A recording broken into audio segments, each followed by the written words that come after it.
From the Access Channel 5 studios in Mayville, it's Chautauqua Sunrise. Chautauqua Sunrise is hosted by Doc Hamels and supported by the award-winning volunteers at Access Channel 5. Continuing the traditions of Senior Report, we are here to share local news, colorful interviews, and events of interest to everyone. Chautauqua Sunrise is broadcast live Saturday mornings each week, countywide, from 9 to 10 a.m. Join us by calling in live, emailing us, or checking out our social media. My guest today was on my very first show 101 shows ago, and absolutely delightful, intelligent, brilliant woman. I want to welcome back to the show, Karen Harvey. Thank you very much. I really mean all those things. I didn't make those things up. I love talking with you. I never know what you're going to talk about. I never know where you're going, and it's like being inside my head all the time. So, well, it's good, very, very good to be here this morning. Thank you so much for having me. You're great. Now, our viewership has grown, and so 101 shows ago, maybe some folks that were watching today weren't watching back then. That was a couple of years ago. Can you just give us like the elevator quickie of your history, your experiences in life? All right. Well, tell us a little bit about yourself. I've been around this station since I think it began a little bit, but mostly interested in environmental issues and documenting things through filmmaking. But prior to that, I was a news photographer at the Chicago Tribune for 21 years. Wow. And some of the work I did was related to the environment. But I am really interested in talking about carbon dioxide. Carbon dioxide. Now, don't go to sleep. Carbon dioxide is a very important subject, and it is not defended. We should defend it because carbon dioxide is a very vital part of our entire environment. All right. Now, when I was in school, we learned that we take in oxygen and let out carbon dioxide. 400 parts per million you take in of carbon dioxide.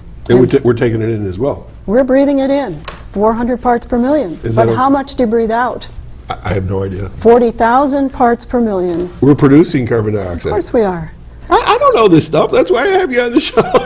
We're creating like 100 times what we take in? I've discovered that we are ignorant of what is normal. And that has been partly due to the media. And I've been part of that. I've seen it. These are the kind of pictures I used to do. This was what I did. This was my work. Warm and fuzzy. Yep, warm and fuzzy. Chicago Tribune, environmentally interesting subjects, clear cutting of rainforests.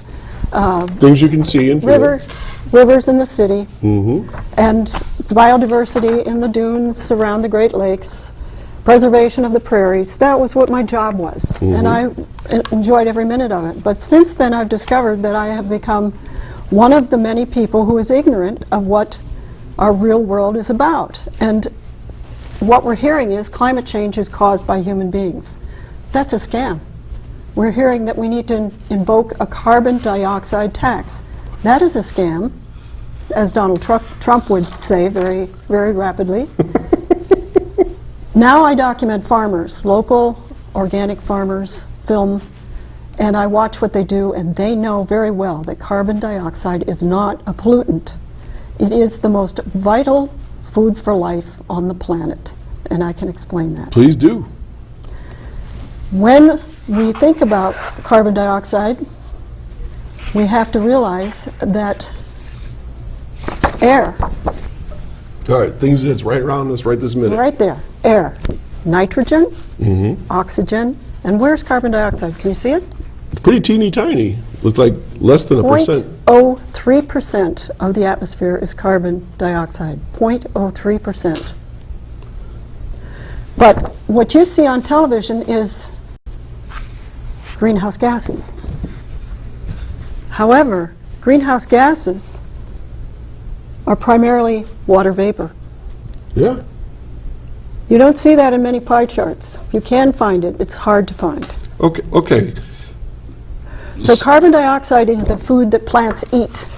It is the food that phytoplankton in the ocean eats. It is the chain of life. It is the basis for the chain of life of the ocean. All fish eat phytoplankton or algae. It was always the balance that we small ones do. The balance that we were taught. Right. We take in oxygen, we produce carbon dioxide, I think, as you just said. The plants take in the carbon dioxide and they produce the oxygen. Exactly. So what's the big hairy deal here? So what's the big deal? Well, we're going to have to control and then tax. Now, we can tax worldwide only if we can find a justification for it. What are they going to tax? Carbon dioxide.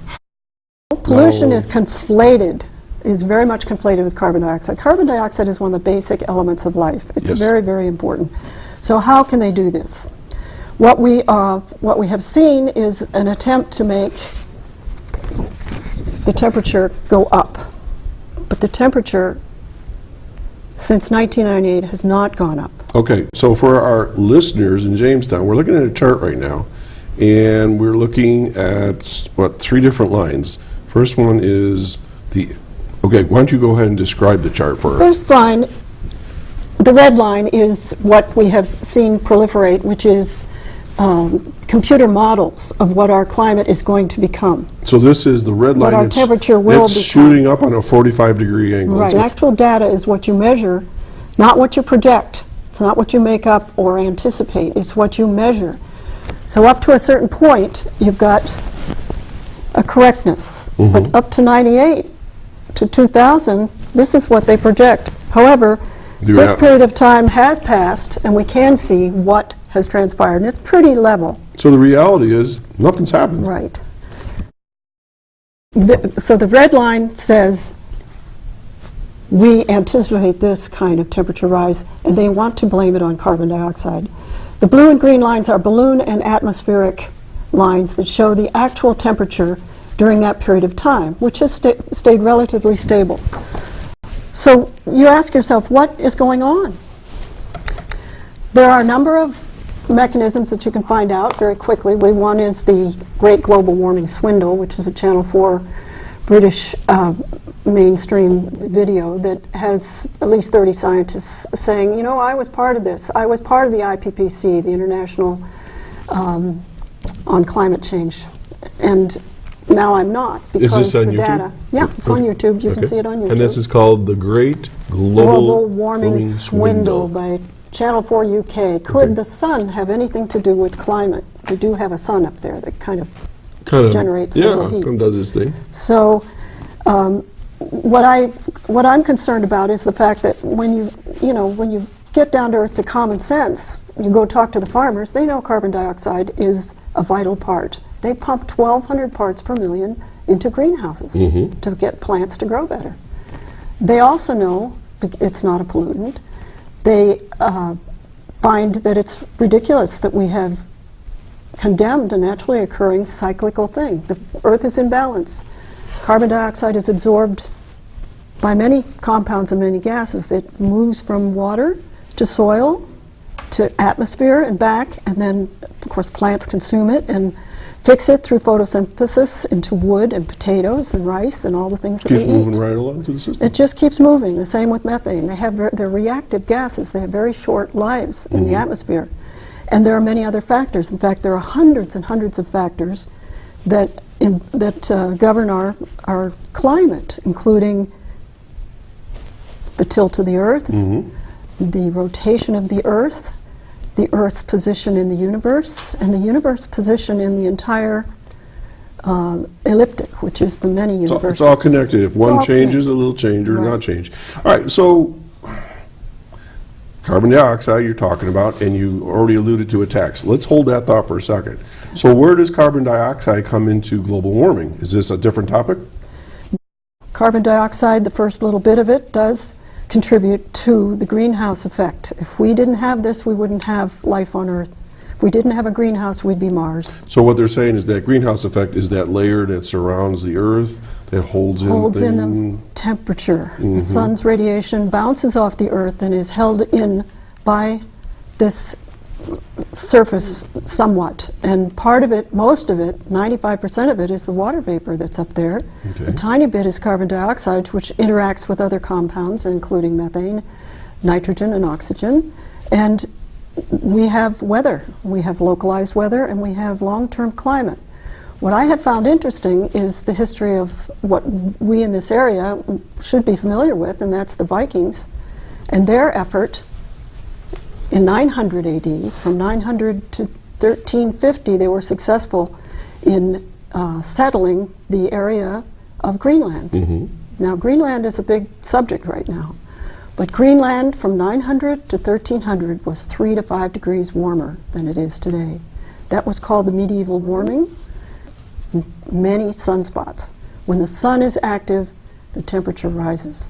When the sun is inactive, the world gets cooler. Okay.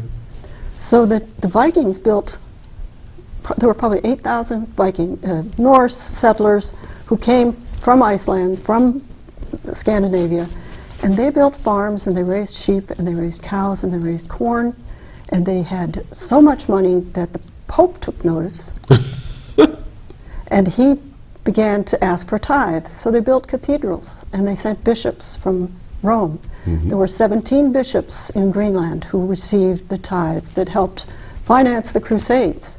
This was from 900 to 1350. Well, in 1350, the climate changed. The sun got quiet. The sunspots stopped. The ice came back. There was no ice floating around between Greenland and Iceland between 900 So it was a land. 1250. It was all connected. No, it was just open water. Okay. Ships could pass through. Oh, I see what you're saying. All right. They even went all the way to Labrador, Mhm. and they went down to Newfoundland. They Right. called it Vinland. Right, that's Greenland. been pretty well documented. Yes. You're right. The only reason they could do that was it was 3 to 5 degrees warmer. That is not commonly known, that we've had warming periods, cooling periods, warming periods. The Vikings were frozen out by the Little Ice Age, which began at 1350, and the Pope couldn't send any more bishops to collect his tithe because the ocean was covered with ice. Well, since then we've been warming, and when you say, oh, we're warming, you have to go back before 900. It's a matter of when you choose the time to say, Mhm. the planet is warming. Yes, it's warming after the Little Ice Age, which was started in 1350 till present. So yes, the planet is warming. But if you're going to go back to 900 AD, it was warmer than today. It was much warmer.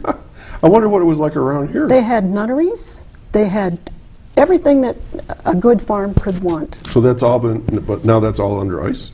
No, Greenland has ice, yes, and it wasn't completely clear of ice, but they did have trees, a few trees, willows, and so forth. But you can find their graves under ice. Okay. They put their graves, their bodies there when there was no ice. Mm-hmm. So you can't say that, gosh, we're warmer than we've ever been, because it was much warmer from 900 to 1350. Okay, so I would guess that before 900 there was a period of cold, and then before that was a period of warm. Was the Roman warming? Do you remember the Romans took over the world all the way up to England? They built everything in England, Oh, yeah. aqueducts and walls and ports. They only did that because there was a Roman warming, or another solar maximum, that's it. More sunspots, Right. warm, warm, warm. And because it was warm, the Romans had a free-for-all, and they made a lot of money. In fact, every time you have warming, the medieval warming made Europe rich. The population doubled, the cathedrals were built, the universities were built. All of that happened between 900 and about 1400, and then it got cold. Okay. And then we had the Dark Ages. The Dark Ages. What did we have when it got cold? Some plagues, yeah. We had crop failures, we had famines, we had starvation, we had a drop in the population of half. So when it gets cold, you lose population, you lose wealth. You know, the Chinese say, hey, it's real simple, global warming, give me a break.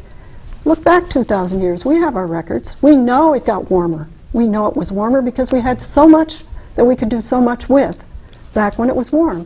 No. It's based on The sun. very natural, very, very natural, what the scientists call natural variables. Natural variables are fluctuations that overlap, cycles that overlap of the sun's solar power, solar radiation. It's alternation in the things that are in the atmosphere. It's volcanic eruptions. Volcanoes produce hundreds of times more carbon dioxide than any total thing humans do. And you know how many volcanoes there are under the ocean? Nobody knows. Nobody knows. I'm part of that group. I don't know. Nobody knows. I know I've been on volcanoes, and I know. Well, there are tens and tens of thousands of volcanoes, gas vents, and hot sources under the ocean that just can't be documented. Well, you even go up to Yellowstone. Right. That's all they're venting constantly. Yep, exactly. All right. So, Hannibal crossed the Alps. Do you remember Hannibal? How did he do I that? studied Hannibal, yes. He took his elephants. And the reason he did it was because it was during global warming. So the global warming situation is cyclical, and it has happened before, and we've had 4 glaciations. Do you know what was right here 14,000 years ago? There was a lake. No. There was, I don't know. 1 mile of ice. What? Here? We were Oh, it was under glaciers. a glacier. Of course. Then the lakes were here. Yeah. Okay. Well, the glaciers created I have my the time lakes. frame backwards. The glaciers created the lakes. So Yes. Yes. Well, that's Panama Rocks, right? exactly. Yeah. Yeah. So the thing is, we have been warming since 14,000 years ago. Even the Little Ice Age didn't get that cold. So we are in a warming trend. Yeah. So it's like no-brainer. But is it a good thing or a bad thing? Do you want it to get, Yeah. But it's not something we can decide. It's up to the nature of the universe and of our planet and all the things. And they say there's a consensus that science has decided. Well, let me read you this petition.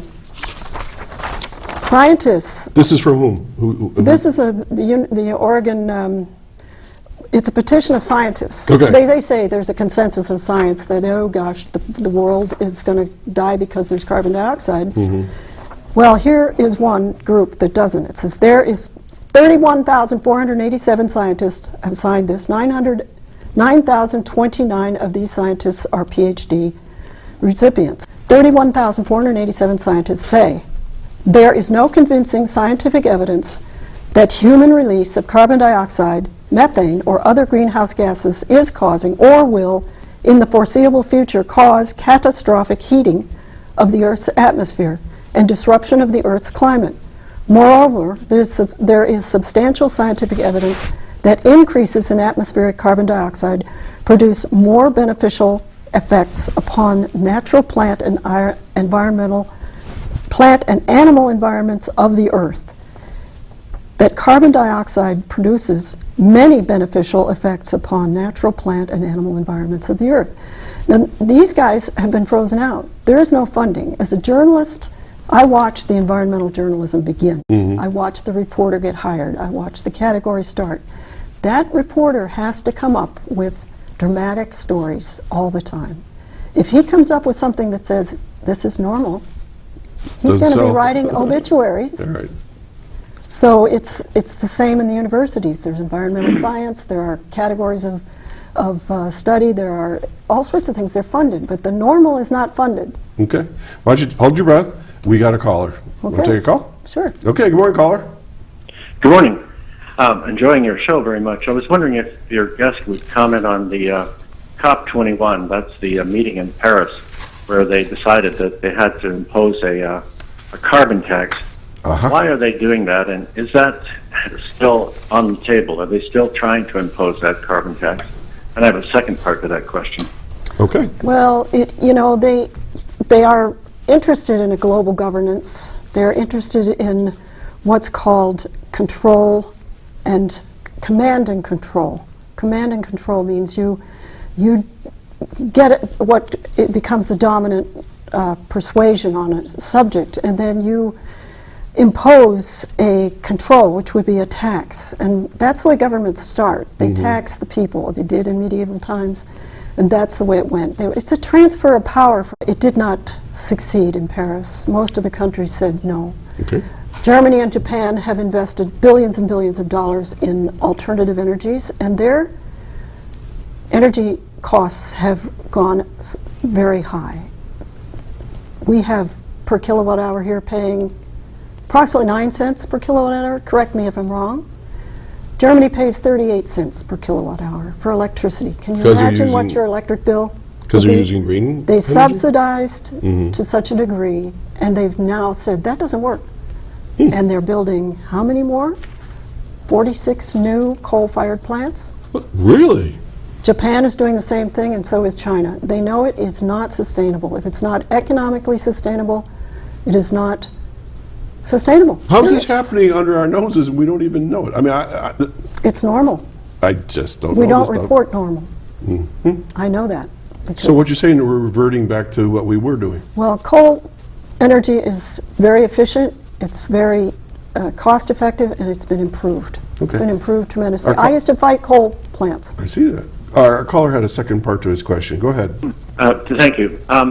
The two candidates, the political parties in the election here, Bernie Sanders and Clinton, Hillary, have both pushed the notion of it's warming and humans are causing it, whereas Trump seems to be saying the opposite. Would you comment on this conflict, this political conflict between the two parties? Thank you. Thank you. I think it comes down to common sense again, and pressure groups. And pressure groups, of course, are profitable. They're the profit makers who are the king makers. And both of those two people have had a record of trying to comply with what those pressure groups want. But we're seeing this global governance thing is not going to work because the politics of entitlement are being blown apart by Trump.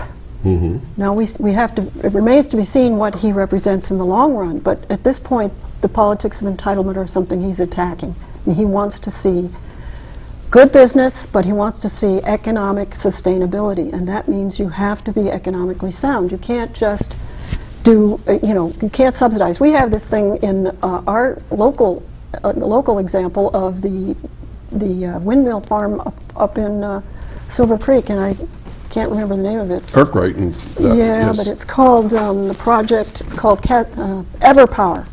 We went to their first open house, EverPower in Cassadaga.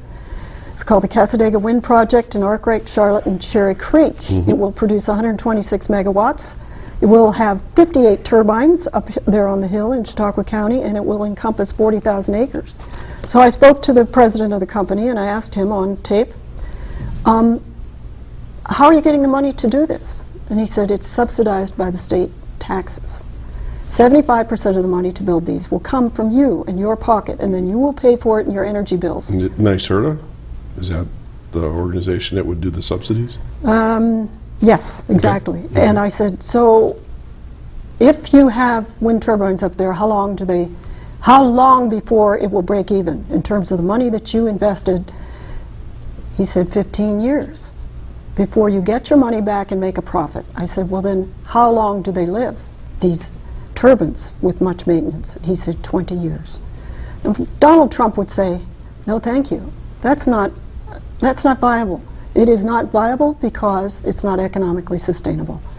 And furthermore, it doesn't produce enough electricity to have any kind of industry. So what you're saying then, if I can flip the conversation, Clinton and Sanders are basically saying, we're being told this is what's going on and we're supporting it, more or less? They're coming from a non-business model, perhaps? Well, they have succumbed to a pressure that's pretty universal right now, but it is being abandoned because common sense has proven that it doesn't work. Karen, where did this movement start? I mean, you took us all the way back to the 900s and things like that, but in modern times, I mean, I know Al Gore, I actually listened to Al Gore over at Chautauqua talk about global warming and things like that. And he's correct, we are getting warmer. So that part we give him, but then it's the common sense part. But I keep hearing it as an industry that that they can't turn their backs on this because it would put people out of work. I mean, I hear all this stuff all the time. I don't know if it's true or not, but I mean, where did this all come from? Our security is in question because we get our energy from elsewhere. Margaret Thatcher said the same thing. And when Margaret Thatcher was looking at this problem, she also had coal miners going on strike, and coal was their main source of energy. So she embraced nuclear, but nuclear is always in question because it's dangerous. So she came up with the idea, along with a bunch of other people, that it would be nice to say, oh, it's bad to have gas and coal as our source because it's going to, man is making an additional addition to the environment of carbon dioxide. So maybe we should try this because the environmentalists will go for it. You know, we can infuse this fear of something. We always have to have a fear of something. I know that in the newspaper business. That's the deal, is you promote fear. And she wanted to promote nuclear and she couldn't get it. So she said, okay, we're going to make the villain carbon dioxide. We're going to make the villain coal, gas, and oil. And she succeeded. And she helped develop the IPPC, the Intergovernmental Panel on Climate Control. And it's been growing as a bureaucracy that's self-fulfilling, sustaining, etc. And it continues to this day. But a lot of people are getting wind of the fact that it's very costly. When Germany, Japan, and China start to move back to what makes sense, what is common sense-wise, it's things begin to change back. What does your research say on solar?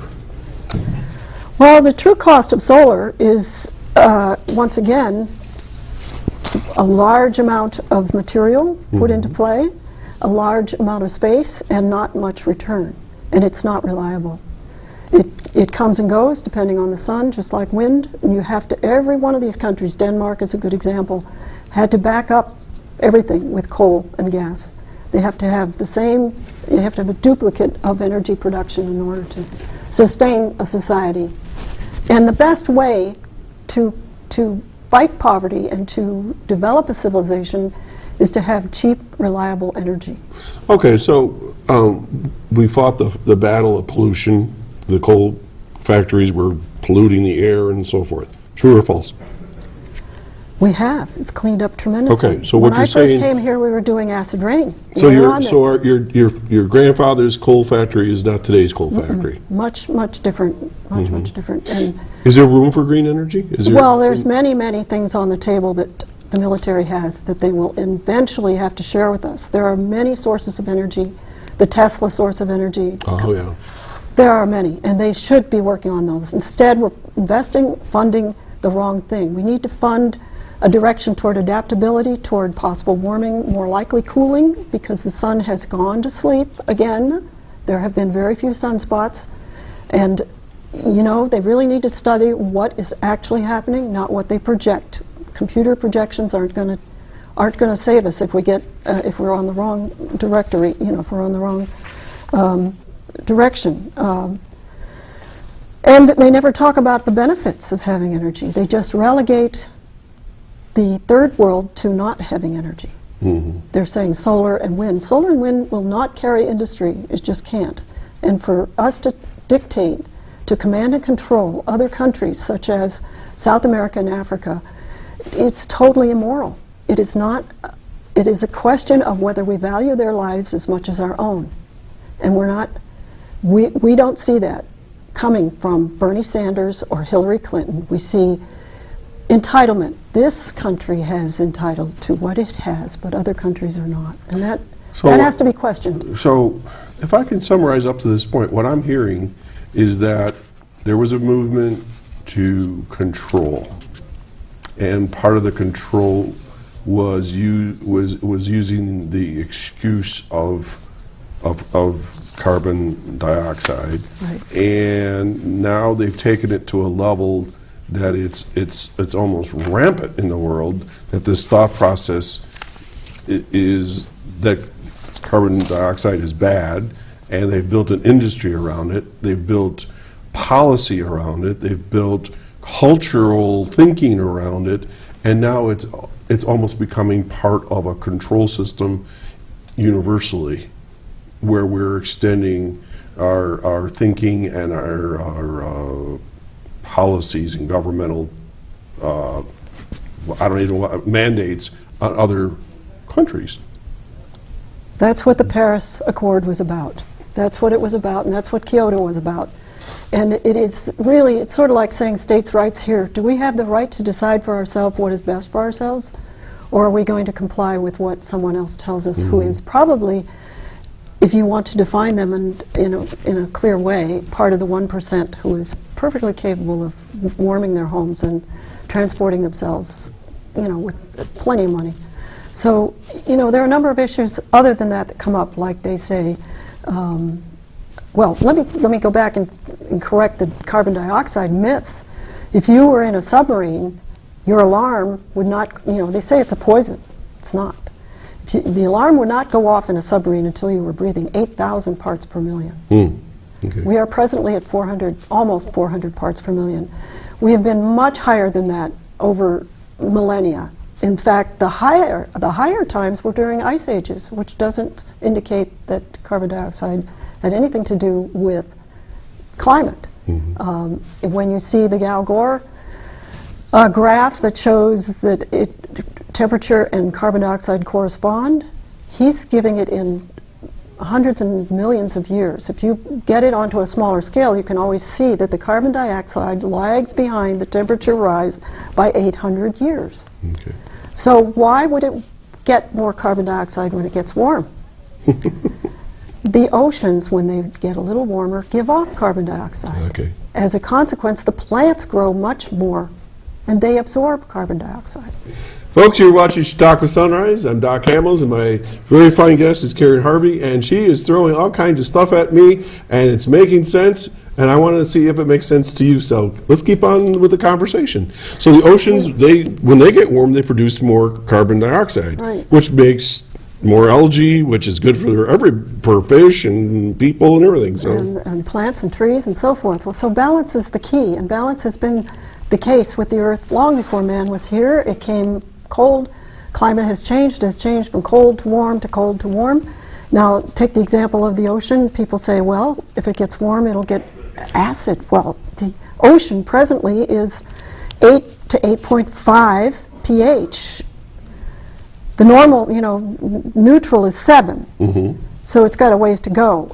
It is self-correcting. It does maintain a balance, and the reason, in part, is because it has very powerful buffering elements. It contains calcium and magnesium that don't allow carbon dioxide to become any problem. The corals themselves were early forms of life, and they survived very nicely when there was a lot higher, 20 times to 100 times higher amount of carbon dioxide in the water.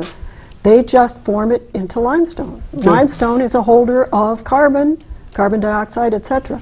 okay, two questions popped up while we were talking here. The question is, the question was, what about carbon monoxide, which is not carbon dioxide? And what about the cutting of trees down like in South America, everywhere? How's that affecting the CO2 and so on? Well, the Earth has been greening. Yes, CO2 has increased a little, but it has increased many, many times in the past. It decreases, it balances itself. When we cut trees, and if we plant other things, smaller trees, smaller bushes produce more, absorb more carbon dioxide than large trees. So there's a debate going on there. If you're going to have a large clear cut, something that I've documented in the past, it will affect local weather, local climate. It's like a microcosm. Yes, type just thing. like cities do. Cities are heat sinks. Cities do raise the temperature of the Earth, and that's why we call into question some of these temperature records, because over time, the places where they recorded temperatures have been surrounded by cities and asphalt. And, concrete jungles. Yeah, and so there's been a change. There's not necessarily an accurate. They've eliminated 1/3 of those measuring stations that were up in the Arctic and rural and remote places just because they couldn't monitor them. And so we have not an accurate land-based temperature, which has only been in place since 1850. But we do now have a fairly accurate satellite and balloon temperature. Stratosphere is where warming takes place first, because when the heat radiates from the sun, it bounces off and kind of stays in that sector to begin with. Studies of the Antarctic and how the ice is increasing in the Antarctic and decreasing in the Arctic, that's another thing. It really is true. The people that sent the robots under the Antarctic discovered that there's far more ice than they had thought. Well, they were doing an objective study, and they had to have a lot of money to have a ship and a bunch of robots going under the Antarctic. you don't see too many fundings for things that counteract what. So it's really interesting when you see. So whatever the hot topic is gets funded. Yeah. Got a couple minutes left. I'm going to throw something at you and see where we go with it. If you could have advised Margaret Thatcher back whenever it was in the 60s, 70s, and knowing what you know now, what would you tell her to do? What would be the path? She was working from a political perspective, and a lot of this is not environmental, it is political, and it does reflect a desire to have power, to control. And control is more important than money, it's more important than, well, it's a conundrum that politicians always face, and Margaret Thatcher perhaps could have embraced some other alternative energies. She didn't know, probably, or we didn't know, that atomic energy was going to be such a difficult creature until Fukushima. Right. And, Chernobyl. you know, Chernobyl. So it might have been a reasonable thing for her to pursue nuclear power. But there are other forms of energy. And one thing, she undermined the unions, and that was one of her main political objectives. And by declaring coal a villain, carbon dioxide a villain, she really cut the legs out from under the unions in the coal mines. And that's what's happening to our workers here. They're demonized right along with the false assumption that carbon dioxide is a pollutant, because it is not. And it has been much higher over many periods of time. There's true air pollutants, volatile organic compounds, chlorofluorocarbons, metals heavy, lead, mercury, arsenic, ammonia, and carbon monoxide. Okay, 30 seconds left. So carbon tax.